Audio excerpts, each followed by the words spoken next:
Eh bien, chers amis, je suis très heureux de vous retrouver aujourd'hui pour notre rendez-vous hebdomadaire GPS. Aujourd'hui, nous allons parler d'un événement très important, capital, qui s'est déroulé il y a exactement 80 ans. Il s'agit bien entendu de la défaite de la France en 1940 et au milieu de cette défaite, d'un événement extraordinaire qui était l'appel du général de Gaulle, l'appel du 18 juin. Ce sont des événements qui sont entrés dans la légende. Des événements qui sont entrés dans la légende par nature sont des événements dont on n'a qu'une idée finalement extrêmement schématique. Donc, on sait qu'il y a eu un collapsus de la France, on sait que De Gaulle a lancé son appel. Ce qui est très important de comprendre, c'est pourquoi il y a eu un collapsus, pourquoi De Gaulle a lancé cet appel et pourquoi De Gaulle a été écouté. Il a été écouté par les Anglais qui lui ont permis de lancer son appel à la BBC et qui lui ont permis de former la France combattante, la France libre. Il a été entendu aussi par énormément de gens en France. Si toutes les personnes qui étaient déjà dans un esprit de résistance n'ont pas immédiatement rejoint le général de Gaulle, il n'en reste pas moins que, dès cet instant, l'idée de résistance se regroupe, se focalise sur le général de Gaulle et sur son appel. Alors, commençons par le commencement. Comment et pourquoi la France a subi un tel effondrement en 1940? La France est entrée, nous le savons, dans la Deuxième Guerre mondiale, comme l'Angleterre, à la suite d'un très grand nombre de, on va dire, de victoires remportées par Hitler, de victoires diplomatiques, de victoires politiques et de victoires stratégiques. Et la moitié ou les trois quarts de ces victoires étaient en fait le résultat tout simplement de capitulation ou du moins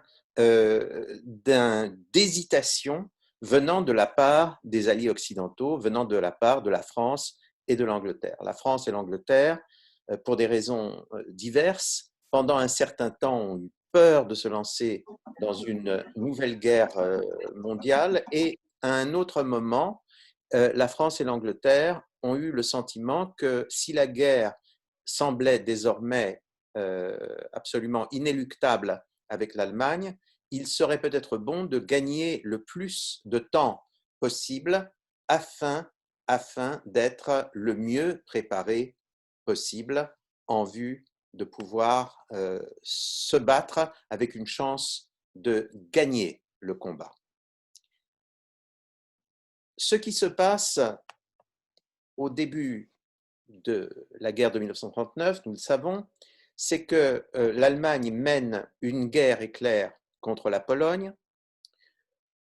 Ce que l'on sait moins bien, c'est que la Pologne se défend avec beaucoup de courage et même avec beaucoup de ténacité militaire, et que la Pologne aurait peut-être pu résister beaucoup plus longtemps si elle n'avait pas été littéralement poignardée dans le dos par l'Union soviétique qui, pour des raisons qui sont les siennes, avait fait un pacte avec Hitler le 23 août 1939 et qui avait, dans le cadre de ce pacte, euh, accepté l'idée d'un partage de la Pologne entre le Reich nazi et l'Union soviétique. La Pologne se bat beaucoup plus longtemps qu'on ne croit, puisque alors que pratiquement le pays s'effondre à la suite de l'agression soviétique, donc vers le 17 septembre 1939, il y a des forces polonaises qui vont continuer à se battre jusqu'au 6 octobre 1939. La dernière bataille polonaise contre les Allemands se déroule à Kotsk, à côté de Lublin, à côté de Lublin, le 6 octobre 1939. Et il y a beaucoup d'officiers, de combattants polonais qui arrivent, qui réussissent à quitter la Pologne, à se réfugier d'abord en France, plus tard ils se réfugieront auprès des Britanniques et qui poursuivront la lutte contre les nazis. Parmi ces combattants polonais, il y aura des unités polonaises en France qui vont se battre magnifiquement pendant la campagne de 1940, et il y a aussi des aviateurs polonais qui, comme vous le savez, jouent un rôle tout à fait essentiel dans la bataille d'Angleterre qui va sauver l'Angleterre après la chute de la France. Du côté des Alliés, il y a réellement un comportement problématique. Les états-majors alliés, l'état-major français et l'état-major anglais, se refusent en effet à lancer une offensive contre l'Allemagne en septembre 1939, c'est-à-dire à un moment où l'Allemagne se bat encore sur deux fronts, et ils hésitent également à pousser éventuellement certains avantages stratégiques et à tenter une offensive contre l'Allemagne à l'automne 1939. Bien entendu, on peut trouver des explications à ce comportement. En gros, les Allemands, les Anglais et les Français estiment qu'ils ont absolument besoin d'une aide matérielle et d'une aide en armement qui est en train de leur arriver des États-Unis, et que s'ils patientent quelques mois de plus, ils pourront véritablement détenir une force militaire qui leur permettra de faire face à l'Allemagne hitlérienne. Ça, c'est l'explication qui est réelle, qu'on ne peut pas tout à fait écarter, mais qui, malheureusement, n'est pas la seule explication. Il y a visiblement chez les Alliés, et tout particulièrement chez les Français, un problème de direction politique et stratégique. Un problème de direction politique, la France est désemparée devant cette guerre qui se produit 20 ans seulement après le terrible conflit de 1914-1918 qui a littéralement saigné le pays démographiquement. La France donc est extrêmement perturbée, extrêmement inquiète, et elle manque totalement de résolution politique. Mais ce qui est beaucoup plus grave, c'est que l'état-major français est dans un état de, comment dire, d'impréparation, dans un état de manque d'imagination stratégique absolument sidérant. Nous en verrons l'illustration quand la campagne de France va commencer en 1940. L'état-major français est dirigé par le général Gamelin. On sait que le général Gamelin, qui a eu une carrière, disons, à l'avancement, beaucoup plus qu'au mérite, que le général Gamelin, en réalité, est malade, qu'il est atteint tout simplement du degré ultime et dévastateur de la syphilis. Ceci, la plupart des gens ne le savent pas, mais c'est la réalité que les historiens savent aujourd'hui. Mais à part Gamelin, l'ensemble de l'état-major français est incapable de comprendre, d'analyser ce qui est en train de se passer. Quand je dis l'ensemble de l'état-major, il y a des exceptions. L'exception la plus importante, évidemment, c'est un colonel de blindés qui s'appelle Charles de Gaulle. Charles de Gaulle, c'est un officier brillant, un officier intellectuel. Vous savez que dans l'armée, on n'aime pas beaucoup les officiers intellectuels, mais un officier qui s'était fait connaître parmi ceux des dirigeants militaires qui sentaient qu'il fallait des idées nouvelles. Il avait notamment fait partie d'un petit cercle d'études militaires qui se réunissait auprès d'un officier qui se trouve être d'origine juive et qui était le principal animateur d'une réflexion stratégique dans les années 30, le fameux colonel Meyer. Le général de Gaulle, au tout début de 1940, envoie un mémorandum à l'état-major. Il faut bien se représenter les choses. L'état-major, ce sont des généraux à 5 étoiles. Ce sont des gens qui sont montés très haut dans la hiérarchie de forces militaires extrêmement hiérarchisées.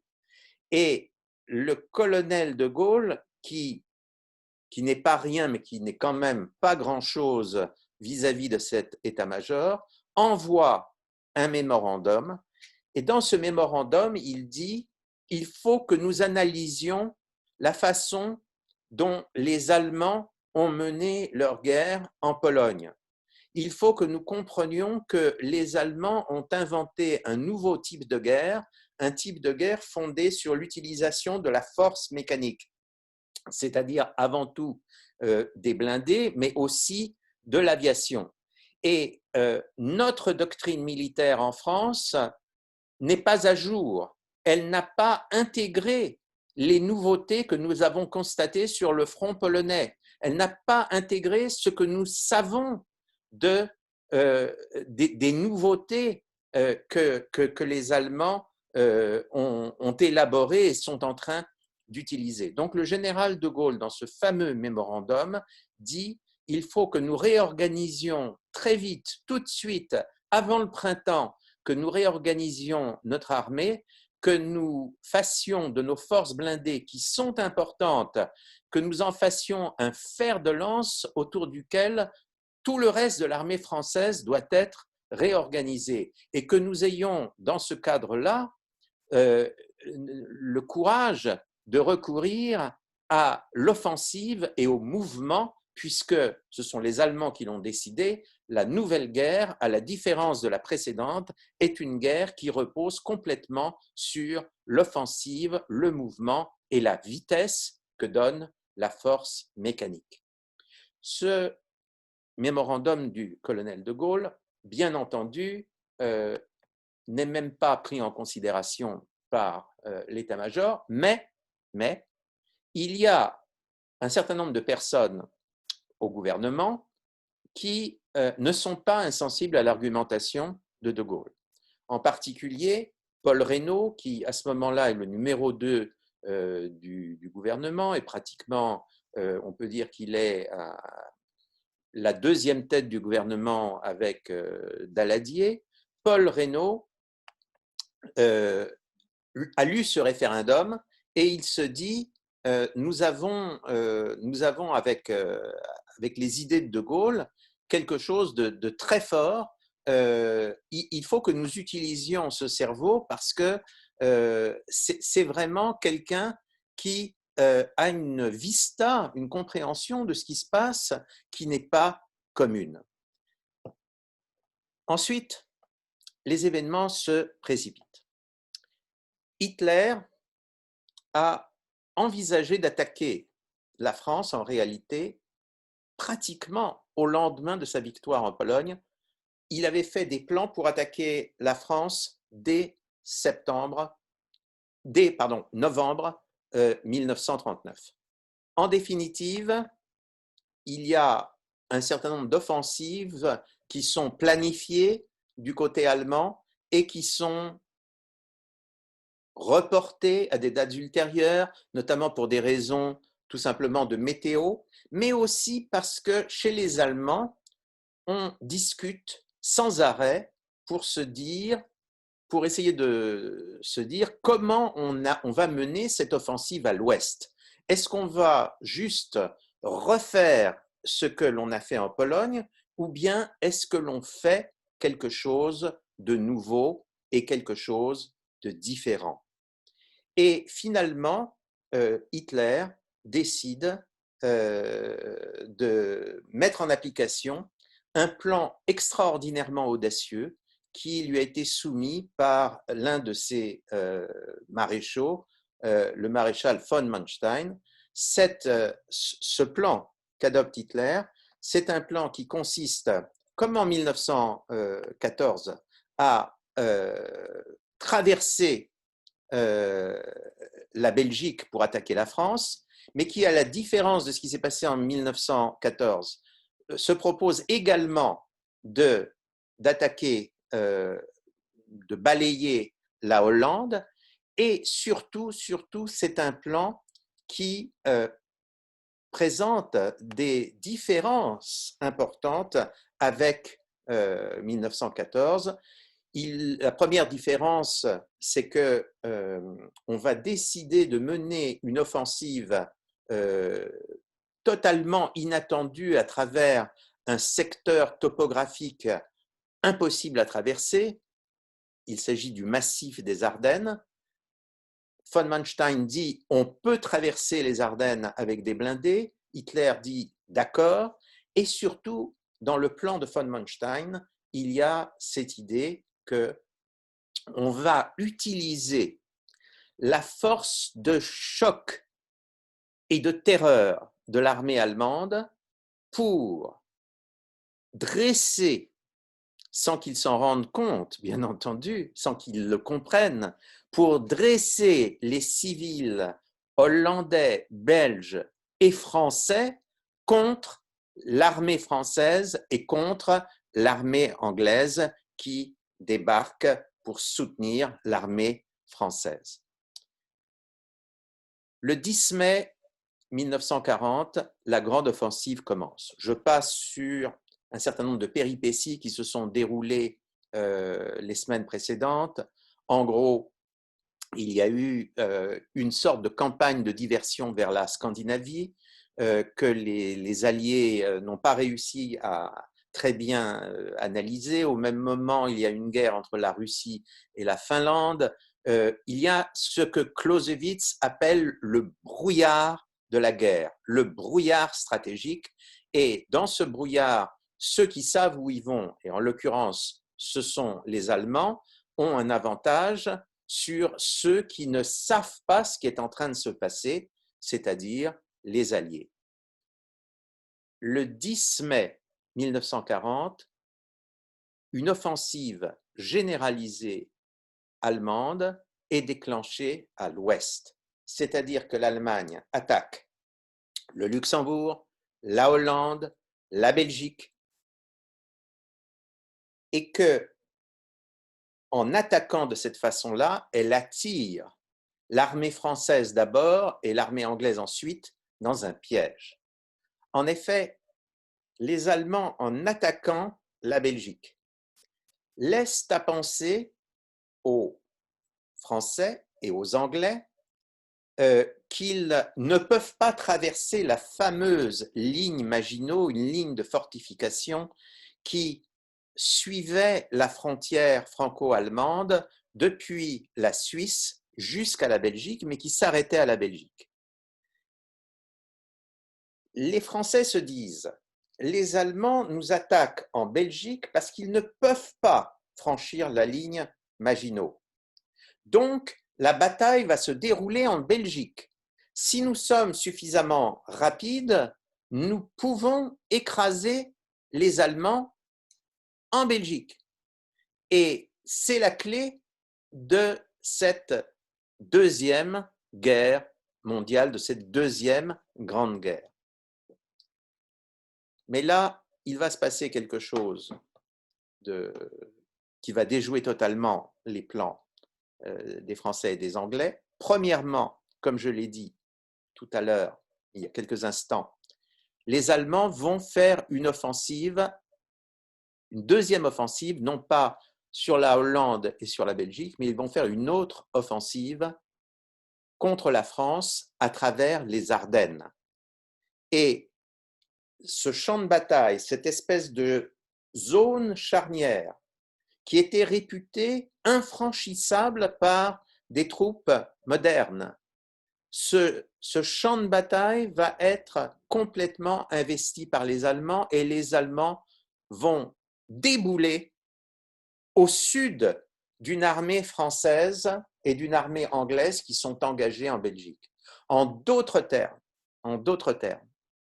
les forces françaises et anglaises qui se sont actuellement en Belgique sont désormais menacées d'être prises au piège, coupées de leur arrière par la nouvelle offensive qui, elle, est partie des Ardennes, de Sedan, et qui est en train de cisailler la France derrière eux. Lorsque les soldats, les militaires, les dirigeants militaires français et anglais découvrent cette situation, ils sont pris d'une sorte de panique. Ils comprennent qu'ils doivent de toute urgence battre en retraite. Et c'est là que le deuxième volet du plan allemand se met en marche. Le deuxième volet, c'est la terreur, c'est l'utilisation stratégique de la terreur. Les Allemands bombardent des objectifs civils en Hollande et en Belgique. Ils anéantissent par exemple le port et la ville de Rotterdam qui à ce moment-là sont déjà, comme ils le sont toujours aujourd'hui, le principal ensemble portuaire d'Europe. C'est une destruction délibérée d'une cible civile. Cela va totalement contre les lois de la guerre. Et bien sûr, n'est-ce pas, les Allemands n'en ont cure. Il y a un premier effet de terreur qui s'abat sur les populations de la Hollande, de la Belgique, à la suite de ce bombardement et d'autres bombardements analogues. Quand, en plus, les forces françaises et anglaises décident d'évacuer à toute hâte la Belgique et la Hollande, qu'est-ce qui se passe chez les civils belges et hollandais? Surtout les civils belges, puisque la Hollande est en fait neutralisée extrêmement rapidement. Eh bien, ils fuient. Il y a, comme cela avait déjà été le cas en 1914, des masses de civils belges qui prennent la route, qui essaient de se réfugier en zone plus sûre, c'est-à-dire en France. Lorsque les civils français du nord de la France voient d'une part les forces françaises reculer devant les Allemands et d'autre part les forces anglaises, elles aussi, reculer, et enfin sur un troisième plan, les civils belges s'enfuient, eh bien les civils français, à leur tour, se mettent à s'enfuir. Il y a une machine infernale qui se met en marche, c'est ce que l'on appelle l'exode. Et l'exode, il faut bien comprendre ce que c'est. Il y a un écrivain français qui a eu une phrase absolument terrible après la guerre de 1939-45. Il a parlé de l'exode en disant « un pays tout entier qui a la chiasse ».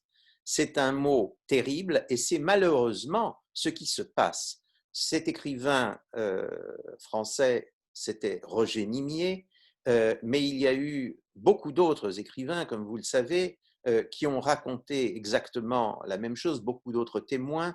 Dois-je vous signaler Suite française de Irène Nemirovsky, qui raconte avec un talent tout à fait considérable ces événements tout à fait tragiques. Les Allemands utilisent la terreur avec une ténacité qu'il faut qualifier d'absolument diabolique. Non seulement, les Allemands, dans un premier temps, ont bombardé les villes de Hollande, de Belgique et maintenant du nord de la France pour terroriser la population civile. Mais en plus, au fur et à mesure que la population civile s'enfuit, prend la route, chacun s'enfuyant par les moyens dont il dispose, avec des voitures, avec des charrettes, voire même à pied, et il y a des avions allemands qui viennent mitrailler les colonnes de réfugiés.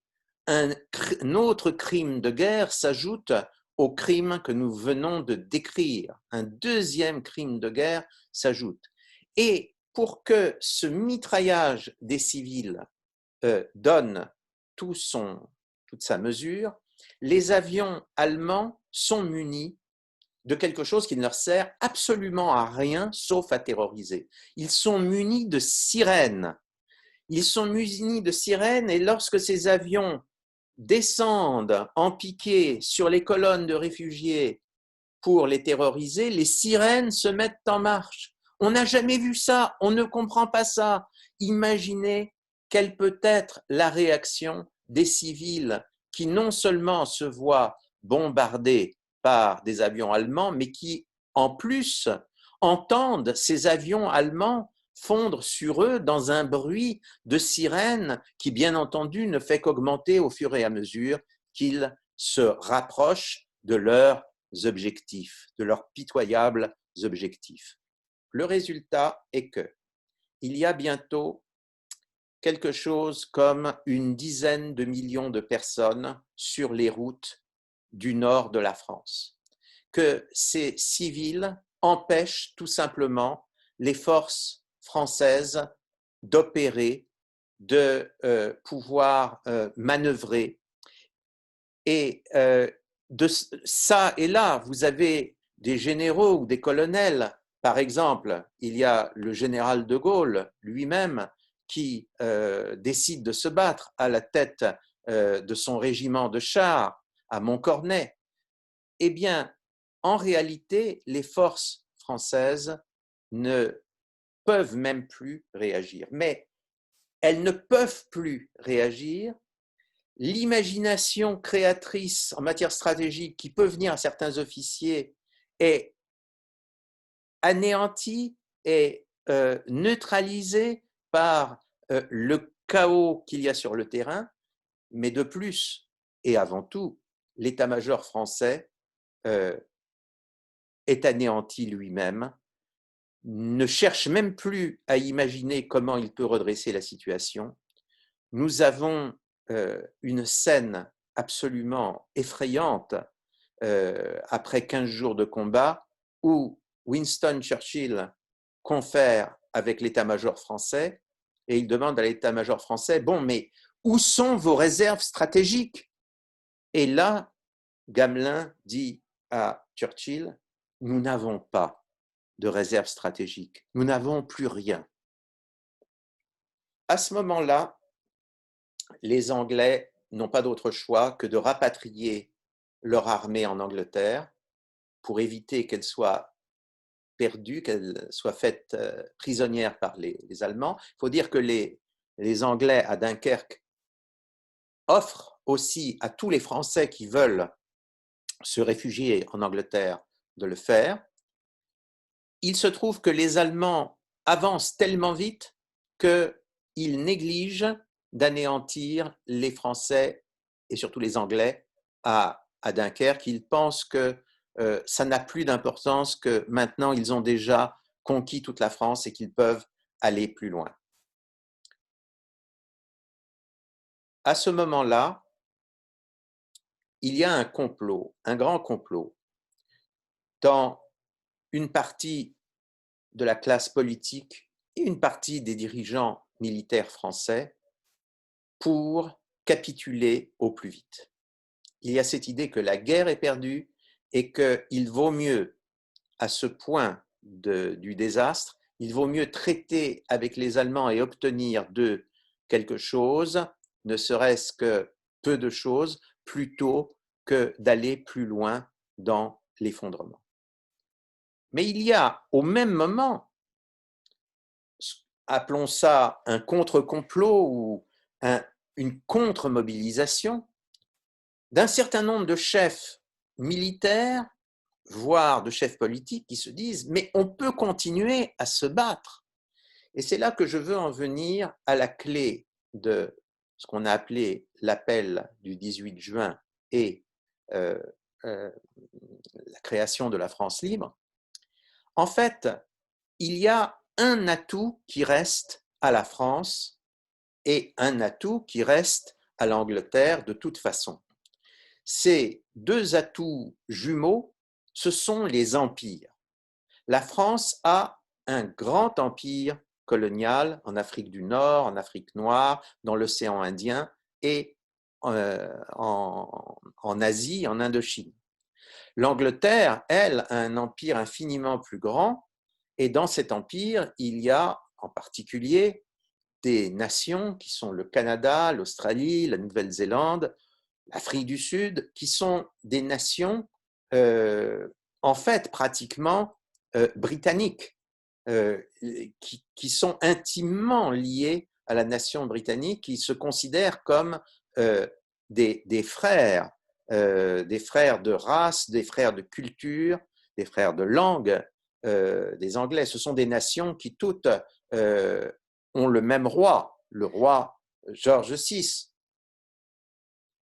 Il y a donc, en réalité, derrière la France qui est écrasée et derrière l'Angleterre qui a décidé de continuer à se battre, défendue par son insularité, il y a d'énormes empires. Et quand on prend ces empires en considération, on peut se dire que la guerre n'est pas terminée. Eh bien, je vais vous révéler quelque chose d'extraordinaire, c'est que lorsque, à la mi-juin 1940, le maréchal Pétain, qui a été rappelé au pouvoir par le parti de la capitulation. Il n'y a pas de doute sur le fait que c'est un parti de la capitulation qui a rappelé Pétain au pouvoir dans le but de capituler. Au moment même où Pétain commence à s'orienter vers la négociation d'un armistice avec les Allemands,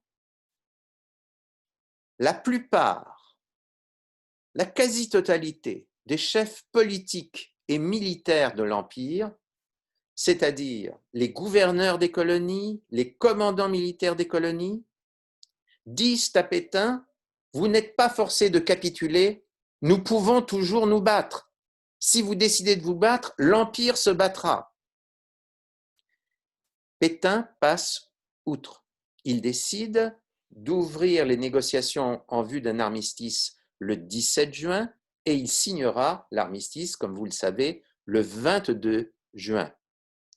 Et à ce moment-là, qu'est-ce qui va se passer? Il va se passer que les mêmes chefs de l'Empire, les mêmes gouverneurs et chefs militaires qui appelaient à la résistance avant le 17 juin vont accepter l'armistice signé par Pétain le 22 juin. Les mêmes, Noguès, le résident général au Maroc étant le plus célèbre, mais on pourrait citer pratiquement tout le monde, les mêmes qui étaient prêts à se battre jusqu'au 17 juin décident de capituler entre le 17 et le 22 juin. Et pourquoi décident-ils de capituler? Ils décident de capituler pour la plupart parce qu'ils sont séduits par le programme de renversement de la République que Pétain a amorcé parallèlement à sa capitulation. Et c'est à ce moment que le général de Gaulle, qui a été fait sous-secrétaire d'État à la Défense dans le dernier gouvernement de la République, dans le dernier gouvernement Reynaud, c'est à ce moment que de Gaulle décide de revenir sur l'idée du combat des empires, de l'union des empires pour continuer la lutte. Et c'est ce qu'il dira dans son appel du 18 juin. Il dit dans cet appel du 18 juin, « La France n'est pas seule La France n'est pas seule, elle a un vaste empire derrière elle, elle peut faire bloc avec l'empire britannique qui tient la mer, elle peut, comme l'Angleterre, utiliser sans limite l'immense industrie des États-Unis. C'est ça le pari du général de Gaulle, c'est ça l'immense, comment dirais-je, défi stratégique de Gaulle, et c'est un défi stratégique qui n'est pas un défi insensé. C'était le défi ou le pari que des dirigeants politiques ou des dirigeants militaires absolument, comment dire, désastreux n'avaient pas osé faire depuis le début de l'année 1940 et certains diront même depuis le 1er septembre 1939. Qu'est-ce qui se passe au lendemain de l'appel du général de Gaulle? Eh bien, il y a deux gouverneurs des colonies qui rejoignent de Gaulle, le gouverneur de Djibouti et le gouverneur général de l'Indochine française, le général Catroux. Les autres décident de rester fidèles à Pétain. Il y a quand même l'Afrique équatoriale française qui se rallie à la France libre. L'honneur est sauf. Le général de Gaulle dira à Londres, je n'ai eu autour de moi que des Bretons, des Kanaks et des Juifs. L'honneur est sauf et c'est de ce pari du général de Gaulle que renaîtra la France par la suite.